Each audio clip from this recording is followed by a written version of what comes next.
Before we get back to the episode, if you're listening on Spotify, please take a moment to tap 5 stars. It's one of the easiest ways to support Forensic Tales and helps the show reach new listeners. Thank you so much for being here. To get this episode of Forensic Tales ad-free, check us out at patreon.com/Forensic Tales. Forensic Tales discusses topics that some listeners may find disturbing. The contents of this episode may not be suitable for everyone. Listener discretion is advised. Please get someone to my house. My girlfriend, I think she shot herself. There's blood everywhere. Came the call the night of September 2nd, 2010. Florida police hurry to the apartment. As they enter, they find a man crouched over a bloody, lifeless body. The man looks up. It's one of their own, Deputy Sheriff Jeremy Banks. This is Forensic Tales, episode number 93, The Michelle O'Connell Story.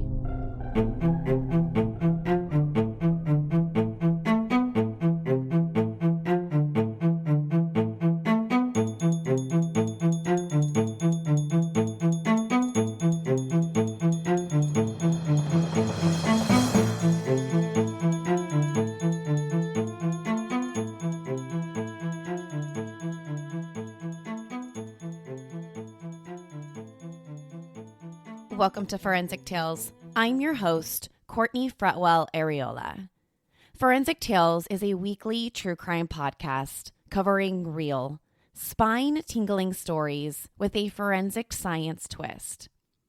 Some cases have been solved with forensic science, while others have turned cold. Every remarkable story sends us a chilling reminder that not all stories have happy endings. Sharing true crime stories isn't just about the story themselves. It's about getting justice for the victims and their families. True crime helps hold criminals accountable so that they don't continue to cause us harm. This show serves as a megaphone to expose the heinous acts of sadistic individuals. As a one-woman show, your support helps me find new exciting cases, conduct in-depth, fact-based research, produce and edit this weekly show. I'm grateful for every single donation. For supporting the show, you'll get early ad-free access to weekly episodes, exclusive merchandise not available anywhere else, bonus content, shout-outs in episodes, priority on case suggestions, and access to my professional opinion, what I think really happened.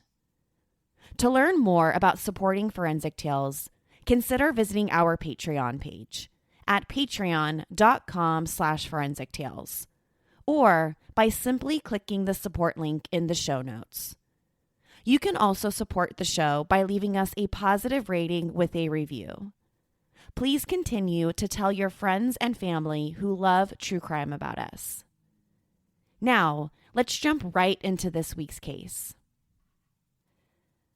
Hey everyone, I just want to say thank you so much for the birthday wishes.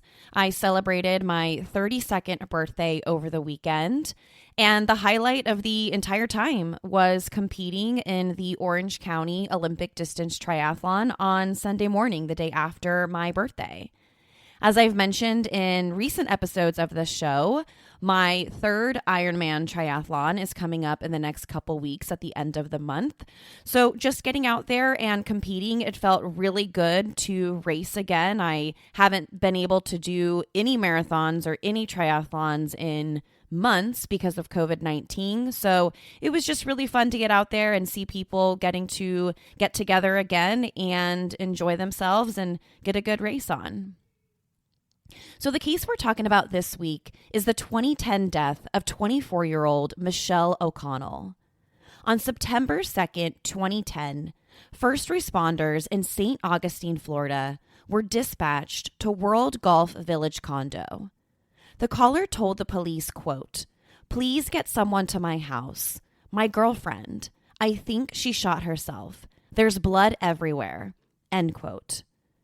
The caller on the other end of the phone was no stranger to the police. He was one of their own. It was Jeremy Banks, a deputy sheriff with the St. Johns County Sheriff's Department. When St. John's Sheriff's deputies arrived at Jeremy's condo, they found him crouched at the bathroom door. Next to him, the police discovered his 24-year-old girlfriend, Michelle O'Connell, lying on the floor with an apparent gunshot wound to her head.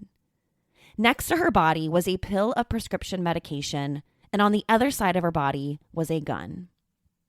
First responders immediately began performing CPR and life procedures on Michelle, but they were too late, and the gunshot wound to Michelle's head was fatal. She was pronounced dead at the scene at 11:48 p.m. Police deputies removed their fellow officer Jeremy from the condo and put him in a patrol car used as a makeshift interview room. Detective Jessica Hines was the first person to interview Jeremy. Although it seems like deputies already had made their minds up that this was a textbook case of suicide, they still needed to check off all their boxes and interview Jeremy about what happened that night. During this interview between Detective Hines and Jeremy Banks, Jeremy told his superior that he was working in his garage when he heard a pop. Being a police officer himself, he said it was apparent what the pop was. He immediately stopped what he was doing and ran inside his condo. He ran to the bathroom and said he couldn't get in because someone had locked the door from the inside. Then, that's when he said he heard a second popping noise. According to Jeremy, he told Detective Hines that he was able to break down the bathroom door, where he saw his girlfriend Michelle lying on the floor with one apparent gunshot wound to the head. According to Jeremy, Michelle didn't own a firearm herself, so it was Jeremy's service weapon that was used. Jeremy said that Michelle must have gone into his room and got the service weapon while he worked on his motorcycle out in the garage. Investigators concluded that Jeremy was correct. It was his service weapon that was used in Michelle's death. 24-year-old Michelle O'Connell was a single mother to a 4-year-old daughter, Alexis. Michelle and Jeremy began dating about 1 year earlier. Jeremy was introduced to Michelle through her brother, who also worked in law enforcement. But in the months leading up to Michelle's death, her relationship with Jeremy was rocky. According to families and friends of both Jeremy and Michelle, the couple argued a lot. Jeremy himself even disclosed to investigators that night that he and Michelle weren't getting along. Their relationship was on the rocks. After a few hours of examining the evidence inside the condo, the St. John's Sheriff's Department ruled Michelle's death a suicide. Investigators cited Jeremy's service weapon found on the left side of Michelle's body as the weapon used. They also cited the bottle of prescription medication found on the right side, indicating a suicide. Investigators didn't think they needed to collect or examine any other forensic evidence. But not everyone was so sure that Michelle committed suicide. When sheriff deputies broke the news about Michelle's alleged suicide to her family, they were shocked. Not only because she died, but because the police said she killed herself. The news came as an utter surprise to the O'Connell family. Michelle never expressed to anyone in her life about plans to end her own life. In fact, according to Michelle's family, there was one good, solid proof that Michelle wouldn't kill herself, and that was her 4-year-old daughter, Alexis. If you asked Michelle's friends and family, she was a great mom. Not just a good mom or an average mom, but a doting single mother who would do anything for her daughter, Alexis. At one point, Michelle even worked 4 separate jobs just to support her daughter and put food on the table. Michelle's family knew that she would never do something that would leave her daughter without a mother. Besides being a single mother, Michelle's family also pointed to other significant events in her life that happened right before her death. They pointed specifically to how Michelle just landed her dream job working at a daycare center just a few days before. They also pointed to conversations with her siblings about goals and dreams that she had. According to the O'Connells, none of this added up to a suicide. They believed that there was much more to the story that night. And the first person the police should question is her boyfriend, Jeremy Banks. But St. John's deputies disagreed with the O'Connell family. They believed that their deputies thoroughly investigated the case and that they all came to the same conclusion, that this was a textbook case of suicide. Within 2 days of her death, the county's medical examiner's office ruled Michelle's death as a suicide, case closed. Even after the medical examiner's ruling, Michelle's family still wasn't convinced, particularly Michelle's sister, Chrissy O'Connell. Chrissy told investigators that on the night her sister died, her sister and Jeremy had gone together to see the band Paramore in concert at the St. Augustine Amphitheater. Throughout the night at the concert, Jeremy and Michelle argued and bickered with one another, like they had been for the last several months. Chrissy, as well as Jeremy, supported this evidence. Jeremy himself told investigators that he and Michelle were arguing during most of the concert. According to Chrissy O'Connell, her sister had plans about breaking up with Jeremy later that same night. The sisters got together earlier that day and had lunch together. And during this lunch, Michelle confided in her sister that she was planning to break up with Jeremy and start looking for an apartment for her and Alexis. She said she was only going to the concert with him because they had already paid for the tickets. But after the show, she was going to break up with him. She was tired of all the fighting. So at lunch earlier that day, Chrissy nearly begged her sister not to go to the concert that night. The family already suspected that there was physical and emotional abuse in Michelle and Jeremy's relationship.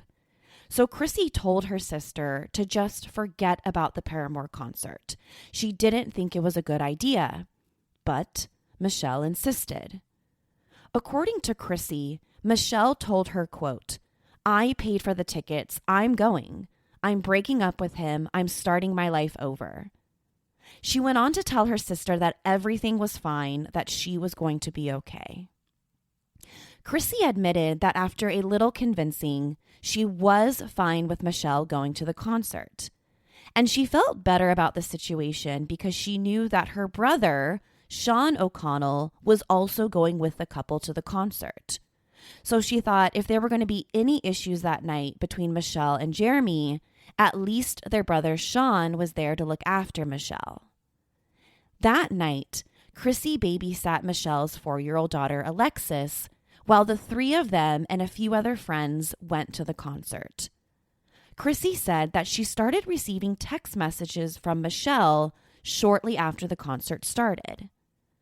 The first text from Michelle read, quote, "Promise me one thing. Lexi will be happy and always have a good life." End quote. To which Christy responded back, quote, "Promise you what?" Michelle wrote back, quote, "That no matter what, Lexi will be safe and loved." Chrissy responded back, asking her sister what was going on. Why was she sending these text messages that were starting to scare her? By the time the concert ended, Michelle had sent Chrissy another text message that simply said that she was on her way to go pick her daughter up for the night, that the concert was over. But Michelle never made it to Chrissy's apartment. The text messages between Michelle and her sister Christy are alarming. What did Michelle mean when she said she wanted her sister to ensure that her daughter would be okay? Now, in my opinion, these are the types of text messages that someone would send if, in fact, they are suicidal. Jeremy told the police that on their way home that night, Michelle told him that she would have her things out of his condo by the end of the week. When he asked her what she meant by this and asked her, was she breaking up with him, she said yes, they were done. They were breaking up. Jeremy said that after that, they started arguing, not surprisingly. When they got to Jeremy's condo, Michelle went inside while he stayed outside with two of his friends who went to the concert.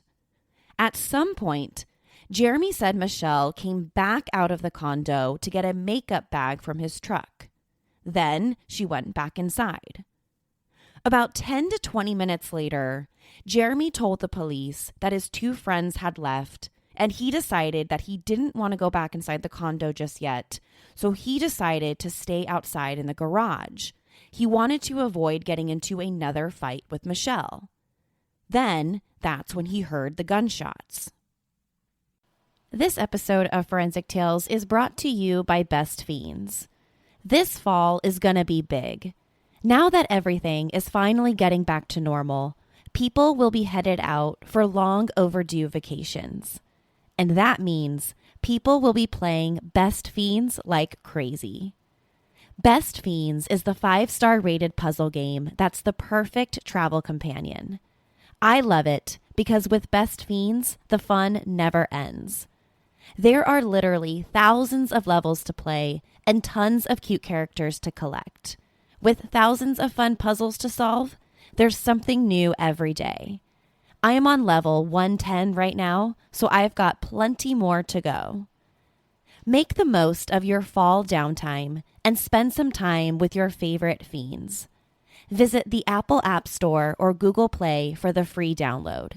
That's Friends without the R, Best Fiends.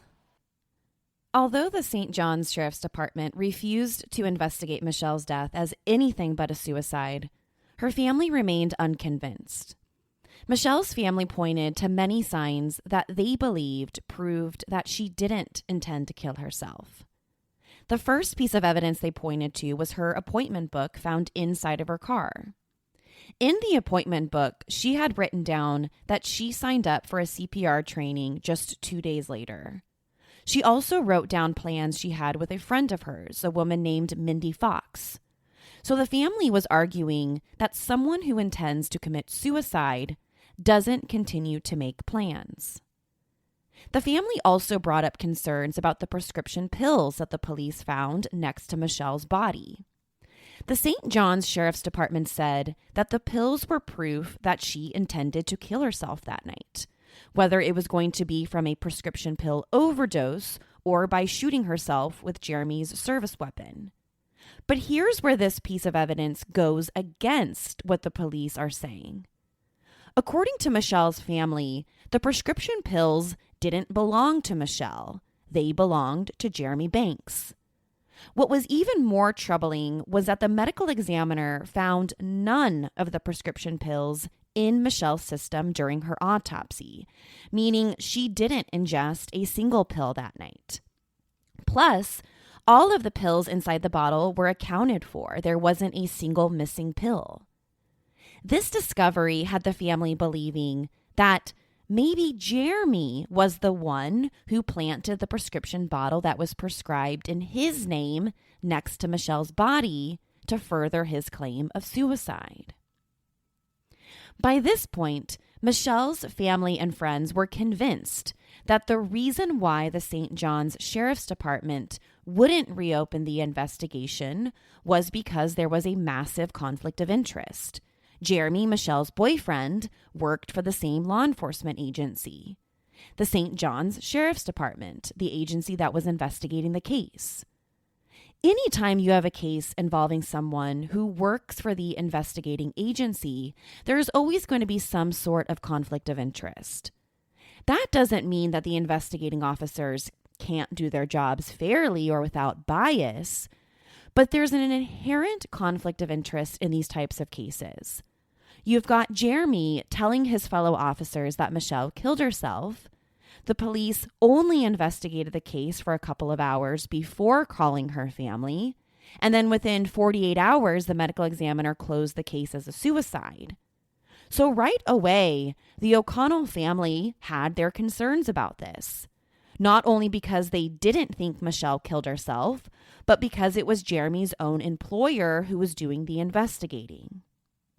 Finally, after 4 months of pressuring the sheriff's department, Officer David Shore agreed that they should reopen the case, or at least that the state should investigate to serve as a fresh set of eyes on it. Officer Shore admitted in an ABC interview on 2020 that he believed his department fell short on their duties as investigators. Number one, he pointed out that his officers failed to speak to any neighbors in the area to look for any potential eyewitnesses. Number two, the fact that Jeremy wasn't photographed that night or in the days following Michelle's death. Taking photographs of Jeremy's body would help the police find out if he had any physical altercations that night or any physical injuries to his body. Number three, the police didn't interview any of Jeremy's family or any of his friends. This would have helped the investigators better understand the nature of Michelle and Jeremy's relationship. Instead, the police solely relied on Jeremy's own testimony about what he said happened that night. Then finally, number four, the forensic evidence. According to Officer David Shore, the police didn't collect any forensic evidence from inside the home. The officers went in there responding to an apparent suicide, so they didn't collect any evidence to investigate that anything else happened. The Florida Department of Law Enforcement agreed to look into the case, and investigator Rusty Rogers was the head detective assigned. As soon as the State Department started looking into Michelle's case, they uncovered important evidence that seemed to be missed by the St. John's Sheriff's Department. For starters, investigator Rogers and his team at the state learned about two of Jeremy's neighbors who were home the night Michelle died. When the state talked to these two women, they told officers that this was the first time that any law enforcement agency had reached out to them. According to these two women, they heard screams from a woman that came from the direction of Jeremy's condo that night. The screams, according to them, sounded like a woman who was calling out for help. Obviously, in cases of suicide, it would be highly unusual for the victim to yell out for help right before they commit suicide. Now, it's unclear whether or not Jeremy and Michelle continued to argue and fight when they got back to the condo that night. So it's entirely possible that these two neighbors heard screams because it was just the couple arguing. But I think the key here is that with these eyewitness testimony is that these neighbors claim that they heard the scream within minutes of the two gunshots. Now, this brings us to another critical piece of evidence, the two gunshots. Florida state investigators heavily investigated the claim that Jeremy's service weapon fired two gunshots. Police photographs show that inside of the bathroom where Michelle died, the photographs revealed that one shot had been fired into the bathroom carpet, and then the other was the gunshot to Michelle's head. This is an interesting discovery. If Michelle shot herself, why would there be two gunshots? Why would she first shoot into the carpet and then fire a second weapon into herself? Well, if you ask the Florida Department of Law Enforcement, as well as Officer Rogers, the head detective in the case, this occurrence isn't really that uncommon.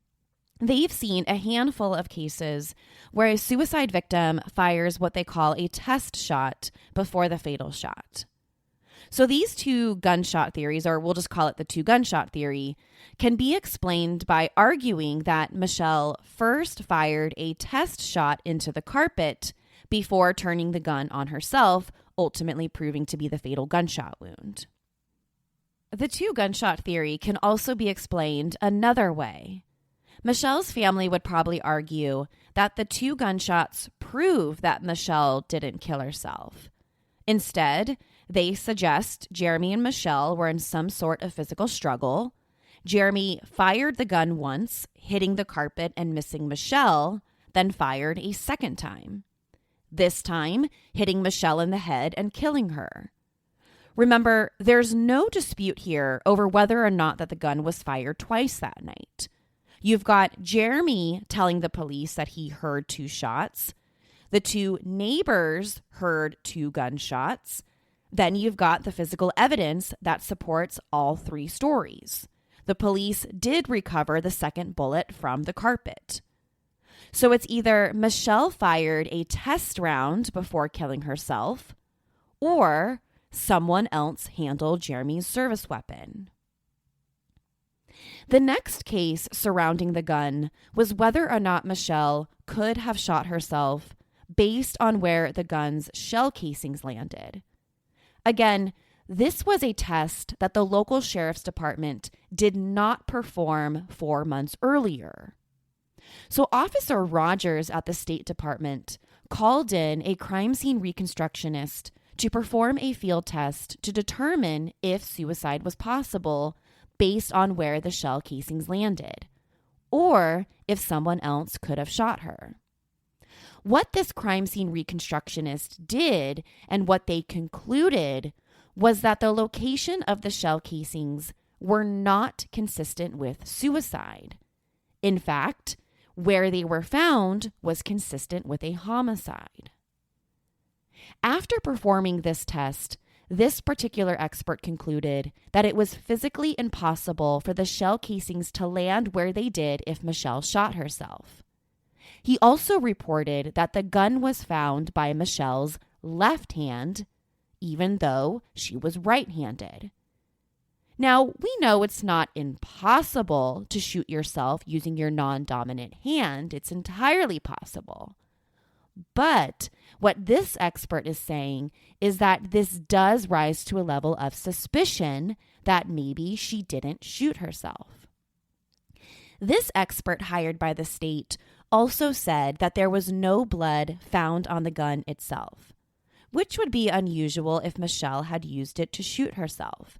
You would expect to find traces of cast-off blood on the gun. The police also didn't recover any DNA or fingerprints from Michelle on the weapon. So, based on his findings, he concluded that Michelle's death was a homicide. Jeremy agreed to sit down with state investigators to give his side of the story for a second time. The state already had his initial statement he gave to the local sheriff's department, but they wanted to find out more about his relationship with Michelle. They also wanted to uncover any facts that may support the idea that Michelle was suicidal. This was a really big moment for the investigation. Up until this point, Jeremy had only been interviewed by his coworkers, the local sheriff's department. This time around, it's an outside agency finally sitting down and questioning him. During the interview, Jeremy stuck to the relatively same story that he provided the sheriff's department, that he and Michelle weren't getting along, they argued and fought with each other a lot.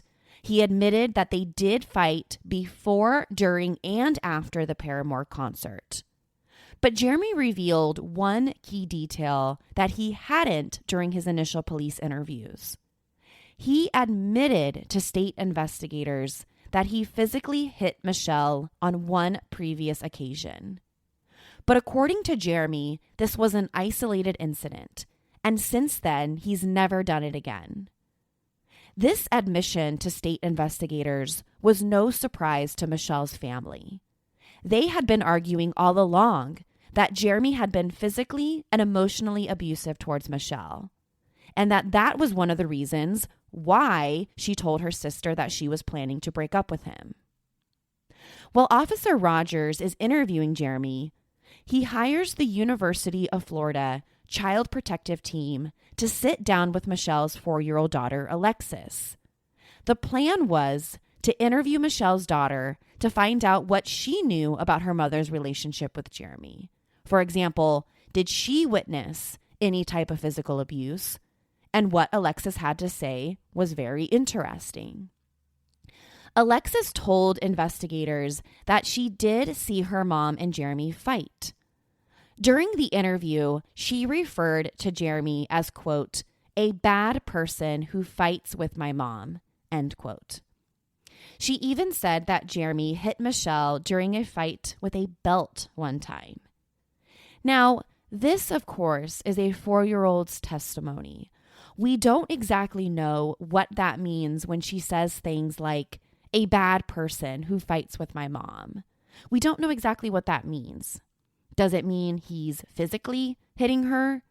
Does it mean that the two of them are arguing at each other? They're equally screaming at each other? It was no secret that Jeremy and Michelle weren't getting along. I think everyone in both of their lives can testify to that. Everyone that the police interviewed were saying that time and time again. But what's important here is trying to figure out to what extent did Jeremy and Michelle fight? Were they just yelling at each other? Did they just bicker over small things and big things? Or were their fights more extensive, and did they include physical violence? Armed with this new evidence, investigator Rogers took his findings to Dr. Hoban, the state's medical examiner. Dr. Hoban agreed to review the evidence to determine whether or not Michelle committed suicide or she was murdered. And after reviewing the evidence, he determined that Michelle's death was, quote, probably a homicide. According to an ABC News article, the medical examiner filled out an amended death certificate in which he switched the manner of death in Michelle's case from suicide to homicide. But this amended document was never officially filed. According to Dr. Hoban, he never filed this amendment because he said that state officials instructed him to hold off until the state attorney's general office permitted him to. He was basically saying that he wouldn't file it until the state was ready to move forward with pressing murder charges against Jeremy. Now, on a side note here, Dr. Hoban, the medical examiner, was later officially reprimanded by the state medical examiner's office for holding on to this amended document in his personal possession inside of his own home. This document, this amended death certificate, should have been kept at the medical examiner's office as an official document as per state procedures. After Dr. Hoban, the state called in a second medical examiner to look at Michelle's case. But this time, the second medical examiner disagreed with Dr. Hoban. Based on the evidence that he reviewed, he believed Michelle's death was in fact a suicide and that the St. John's Sheriff's Department got it right. So while the state is performing its investigation, the St. John's Sheriff's Department isn't happy. They don't like that the state is essentially trying to overrule the findings of their own investigation. And in a 15-page review of the case, the Sheriff's Department attacked the state for their poor investigation. The report specifically cited that crime scene reconstructionist work on the case, where they said that the shell casings and where they were found wasn't in line with a suicide. They were basically saying that the state's test didn't account for any of the variables inside of the bathroom, like where the walls were, the furniture, the ceiling. They were saying that the state's expert didn't account for any of that. So after the Sheriff's Department released their report, Jeremy filed a lawsuit against the Florida State of Law Enforcement, as well as investigator Rogers himself. In this lawsuit against the state, he claimed that his interview with Rogers violated his civil rights and that he claimed he was illegally held for questioning by the state. Basically, Jeremy said that if the state decides to criminally charge him with Michelle's death, he'll move forward with a civil lawsuit. And this move seemed to work in Jeremy's favor, because shortly after the lawsuit was filed, in March of 2012, the state informed Michelle's family that they would not be seeking criminal charges against Jeremy for her death. But that's not where this story ends. Everyone has faced the problem, what gift to choose? What to give yourself when you sit at home? What to give a friend or parents? What to give to your wife or husband? What to give to your children or maybe a colleague at work? Unidragon Wooden Puzzles solves this problem. Why do people love Unidragon puzzles? Every puzzle piece has its own unique shape. They're interesting for both adults and children. Each puzzle is packed in a premium wooden gift box. And what I love about Unidragon is that new puzzles are released every month, and they have incredibly colorful designs. To choose your next gift, visit unidragon.com. That's unidragon.com. And to save 10% off your entire gift purchase, be sure to use the promo code TAILS at checkout. That's TAILS to receive 10% off. unidragon.com. This episode of Forensic Tales is sponsored by Focus. Focus is a delicious, health-conscious, caffeinated sparkling water. Infused with a boost of natural tea caffeine and the balance of L-theanine, you get the clean energy you want without the sugar, calories, or crash.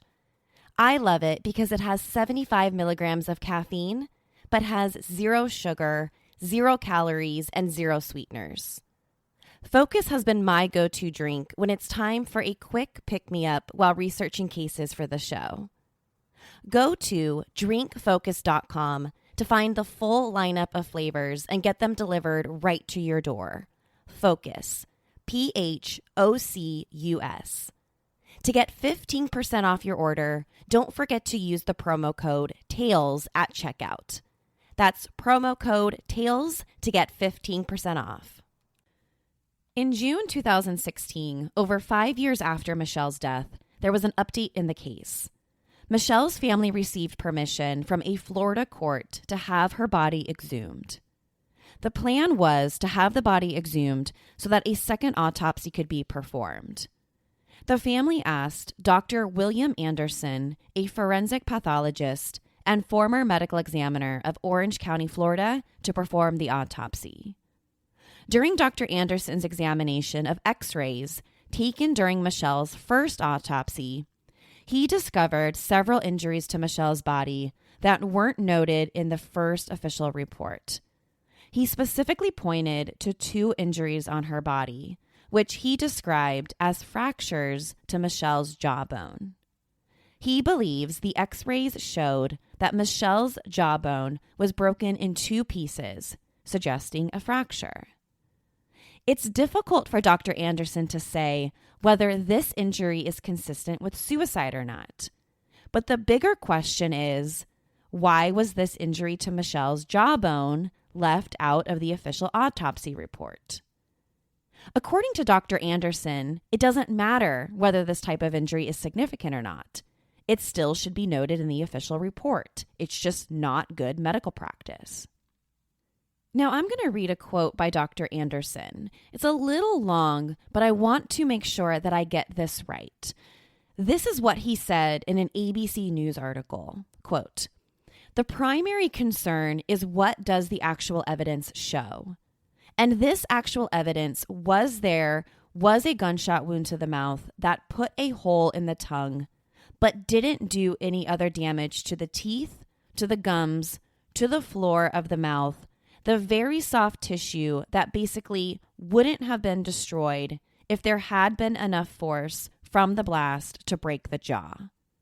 So the only explanation that I can see that's responsible is that there was another force, a blow to the chin that broke the mandible prior to the time the gunshot wound was inflicted.